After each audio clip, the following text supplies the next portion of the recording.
Hello दोस्तों, स्वागत है आप सभी का डीएमआर स्टडी पॉइंट पर। तो दोस्तों आज 8 मार्च एमपी टेट वर्ग 3 का फर्स्ट शिफ्ट का पेपर हो चुका है, तो उसी का हम एनालिसिस यहाँ पर करने वाले हैं। तो जितने भी प्रश्न हमें मिले हैं तो उनको हम देखने वाले हैं, जिससे आगे आपकी तैयारी अच्छे से हो सके। ठीक है, तो चलिए फिर स्टार्ट करते हैं। देखिए पहला प्रश्न देखिए, बालक अपनी माँ को पहचानना प्रारंभ कर देता है, तो इसका सही उत्तर है 3 माह। ठीक है, अगला प्रश्न आया था परियोजना विधि के जनक हैं, तो इसके जनक है किलपैट्रिक। ठीक है, और अगला प्रश्न आया था बच्चों को सबसे पहले भाषा का ज्ञान कहाँ से होता है, तो होता है अपने परिवार से। ठीक, और अगला प्रश्न था स्पीयरमैन कहाँ के निवासी थे, तो ये फ्रांस के निवासी थे। और अगला प्रश्न जो कि संवेगों से संबंधित था, ये सही से मिल नहीं पाया, तो यहाँ पर संवेग थे भय, क्रोध और स्नेह, है ना। और अगला प्रश्न आया था प्रतिमान में कौन सा समास है, तो ये है अव्ययीभाव। और अगला प्रश्न है तर्क, जिज्ञासा तथा निरीक्षण का विकास होता है, तो ये 11 वर्ष में होता है ना। और अगला प्रश्न है परमाणु ऊर्जा आयोग का गठन किसकी अध्यक्षता में किया गया था, तो ये थे डॉक्टर होमी जहांगीर भाभा। तो डॉक्टर होमी जहांगीर भाभा की अध्यक्षता में परमाणु ऊर्जा आयोग का गठन किया गया था। और अगला प्रश्न आया था एक हाई स्कूल के छात्र की औसत ध्यान विधि होती, तो ये होती 10 से 12 मिनट। ठीक है, अगला प्रश्न आया था शिक्षक पहले उच्चारण करता है तथा छात्र बाद में उन्हीं शब्दों का उच्चारण करते हैं, तो यह विधि है, तो यह अनुकरण विधि है। ठीक है, अगला प्रश्न देखिए भाषा के शुद्ध रूप का ज्ञान होता है, तो व्याकरण से भाषा के शुद्ध रूप का ज्ञान होता है। अगला प्रश्न आया था तनाव और क्रोध की अवस्था है, तो ये है किशोर अवस्था। तो किशोर अवस्था को तनाव और क्रोध की अवस्था कहा जाता है। ठीक है, और किशोर अवस्था को तूफान का काल भी कहा जाता है। अगला प्रश्न देखिए डमरू पर बंदर का नाचना किस सिद्धांत पर कार्य करता है, तो यह है शास्त्रीय अनुबंध सिद्धांत। और अगला प्रश्न जो कि आज के पेपर में आया हुआ था समस्या समाधान विधि में दूसरा चरण कौन सा होता है, तो यह परिकल्पनाओं का निरूपण। ठीक है, और अगला प्रश्न आया था थकावट और बीमारी जैसे कारक मुख्य रूप से प्रभावित करते हैं, तो ये बच्चे के शारीरिक विकास को प्रभावित करते हैं। ठीक है, अगला प्रश्न आया था गन्ना सबसे ज़्यादा होता है, तो गन्ना सबसे ज़्यादा जो है यूपी में होता है। ठीक है, उत्तर प्रदेश में।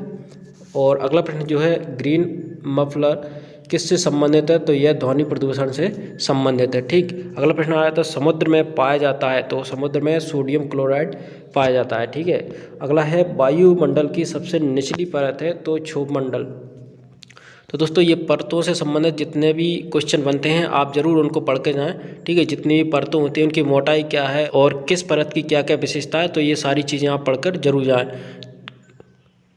अगला देखिए अगला प्रश्न आया था समुद्री जल को किस प्रक्रिया से शुद्ध किया जाता है, तो यह है आसवन विधि। और अगला प्रश्न जो कि आया था सुनहरा रेशा किसे कहा जाता है, तो ये बेहद महत्वपूर्ण प्रश्न है, कई बार परीक्षा में पूछा गया है। तो पटसन जो है इसे सुनहरा रेशा कहा जाता है। ठीक है, अगला प्रश्न जो कि आज के पेपर में आया हुआ था तो ओजोन परत किस मंडल में पाई जाती है, तो ये है समताप मंडल में।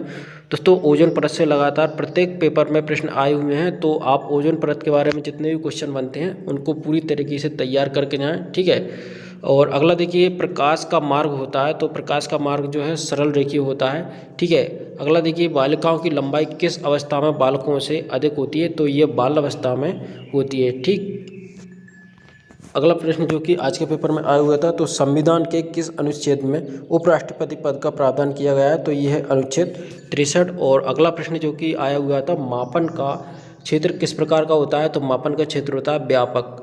ठीक है, अगला है निर्धन में कौन सी संधि है, तो निर्धन में है विसर्ग संधि।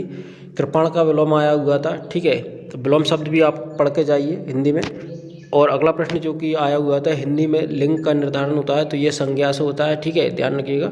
मंद बुद्धि में समास है, तो समास को अच्छे से पढ़ के जाइए आप, समास कौन कौन से होते हैं। अगला देखिए चंद्रमौली में समास है, तो बहुब्रीहि समास।